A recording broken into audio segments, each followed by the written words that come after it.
Hey guys, welcome back to We're Talking Movies. My name's Cade. I'm joined by my friend Andrew, and this is our review for John Wick from 2014. Andrew, this is obviously a very popular franchise right now, but looking back at the first movie, it's often regarded these days as one of the best action films of all time. Would you agree with this or no? Ooh, all time? That is a very bold claim. I would have to think about if I agree with it or not. It is definitely one of the best of the last 10, 15 years, easily. But all time, ooh, that is a very, very tough competition to go up against. It definitely makes a case. I don't know if it makes enough of a case for me to go into the all-time greats, but it definitely makes a case. Yeah, I agree. I think it's definitely one of the best action films of the past 10 to 15 years. One of the reasons why I think it's such a great action movie is because it's a movie that has a lot of originality and a decent amount of plot to it. A lot of people say that action movies don't have much plot to them. I think that this one does. And what's cool about it is the ambition and imagination to it. So it's not your typical revenge movie. It is about revenge for a loved one, but instead of it being a family member or anyone along that line, it's the protagonist's dog, John Wick's dog, Daisy. And what I think is unique about that is, in most action movies, it would have used the protagonist, John's wife, or maybe his child, or maybe a family member or something. But instead, it's such a unique formula to use the dog instead, because it's not so much that, I'm trying to think of how to put this. What's unique about it is by losing the dog, instead of it being, most people would expect it, maybe because at the beginning of the movie, we see his wife die. And most people would think, oh, well, if this was your typical action movie slash revenge film, we would see the wife get killed and it would be revenge for her. But instead, it's the dog who dies. And what makes it still personal, it's a departing gift from his wife before she died. And so I think what's unique about it is while it is revenge for killing the dog, it's also revenge for killing part of the memory of his wife. And I think that that's unique. Yeah, it gives the vibe of yeah, that was the last string holding the monster back from going back out into the world and destroying everything, and you decided to kill it for the sake of a car. Yeah, yeah, that was pretty freaking original. Plus, it kind of created the meme of somebody herded dogs, send John Wick after them. Yeah, yeah, of course. And aside from the fact that it's a very good revenge film, I think it's also a great film that introduces a new mythology to the action genre, and that is the Continental and the whole assassin underworld that John is a part of. I think that it's explored in pretty good detail throughout the movie because we see the Continental Hotel, we see those gold coins that they use as currency. We meet a bunch of other assassins that John knows that he knew from his previous life. And what I like about it is that they explore this whole underworld that John was a part of without having it overshadow the main plot of the film, which is revenge for his dog. We see all these details, but they don't really beat us over the head with this mythology. Instead, they explore it a little bit, but they do that without taking away from the main plot of the film. And I think that that was a smart move because they saved all that mythology for the sequels, which I think was the smart decision. Yeah, to me, it gave the vibe of we've got an idea for a franchise, a full franchise, and we have faith that it's going to be successful. So we don't need to pile on all the information into the first movie. We're going to have opportunities to expand on this world. We've got more than a few ideas to fill it out. So why play our entire hand in the first movie? That is a bold decision. And it paid off really well because I mean they had obviously this movie was super successful because in fact it spawned three sequels.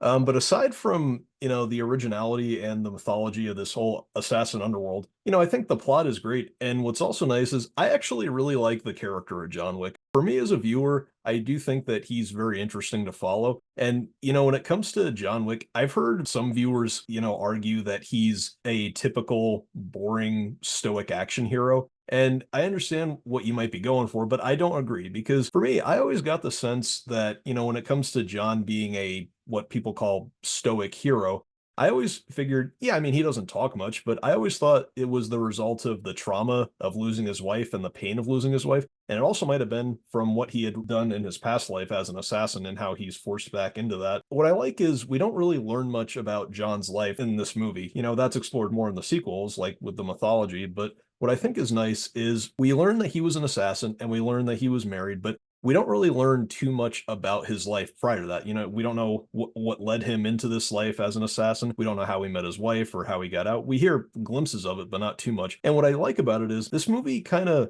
while we get some background, John kind of remains a mystery, which is nice because sometimes characters are more fun to follow when they're more of a mystery. Yeah, and I also really like the fact that the little tidbits of information we do get in this first movie all come from the supporting characters. They come from the villain. They come from John Leguizamo's character, whose name is eluding me, who's kind of like the mechanic for the Continental. Aurelio. Aurelia, thank you.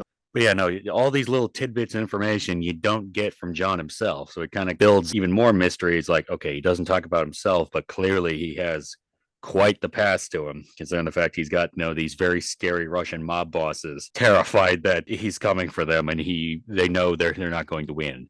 Yeah, and also aside from how John's character is written, one thing that really stands out, just in my opinion, is definitely Keanu Reeves's performance. I think that this is arguably one of the best performances of his career. He does a great job portraying, John's intimidation. He portrays that perfectly, but he also portrays John's pain very well. You can see it in his eyes, and he just portrays that trauma and pain so well. Also, one thing that I also like is when it comes to John's character, when he's not out kicking ass and taking names and doing his thing, is it me or just he always comes off as very polite to me? Like when he's interacting with the people who he knew in his previous life, he always just comes off very polite. And apart from being so intimidating, I think Keanu does such a great job portraying that side of John, which makes sense considering how great a person Keanu is in real life. Yeah, I definitely agree. He gives off the vibe of, somebody you say hi to, having coffee on the porch with his neighbor after he just went and, killed 25 people. And there are, half of them are still dead in his house. It's like, no, hey, Joe, how's the kids? How's the wife kind of thing. Yeah, and aside from, John's character, another thing that's also something that really needs to be appreciated is just the action in this movie.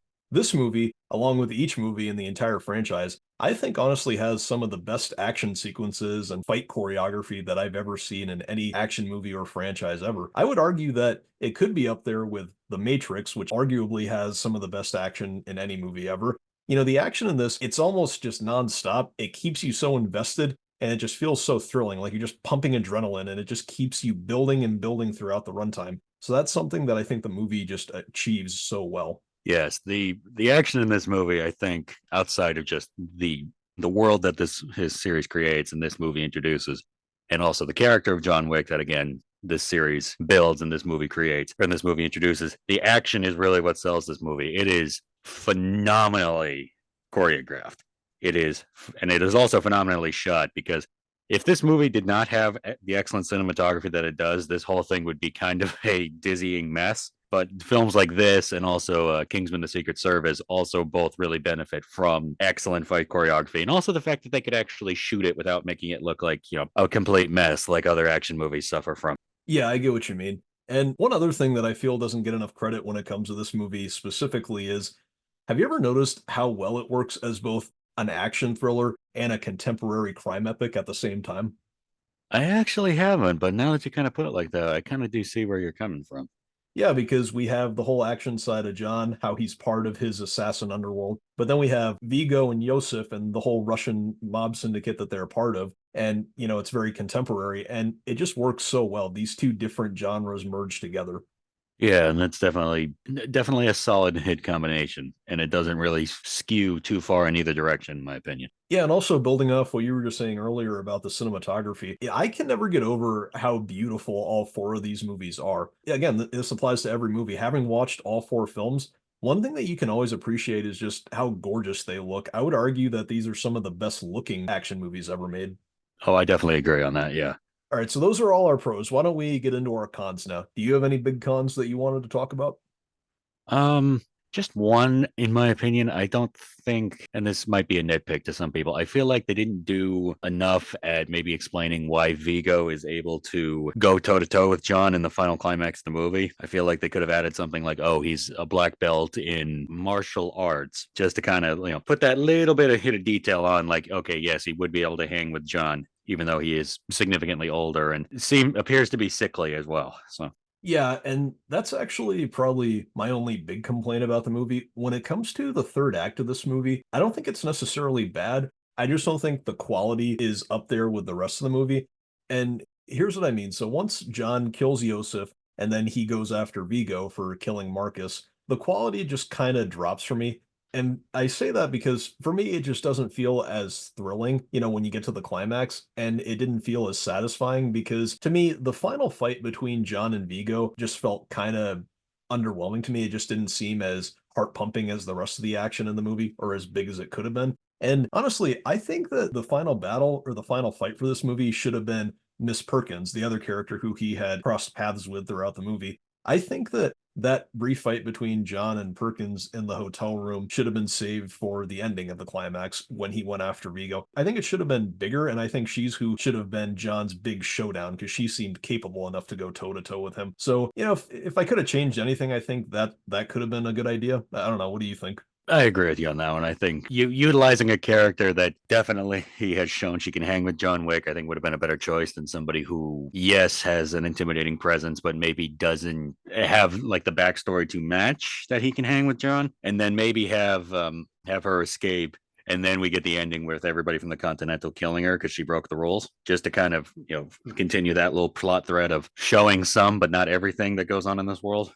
Yeah, yeah, I agree. But yeah, those are the only big cons that I have with the movie. So on a scale of 1 to 10, what would you give this film? Well, this movie came out of nowhere and was a very big surprise in 2014. And the fact that it spawned a pretty universally beloved action franchise after it, which I'm sure we'll get to the sequels eventually. This is a 9.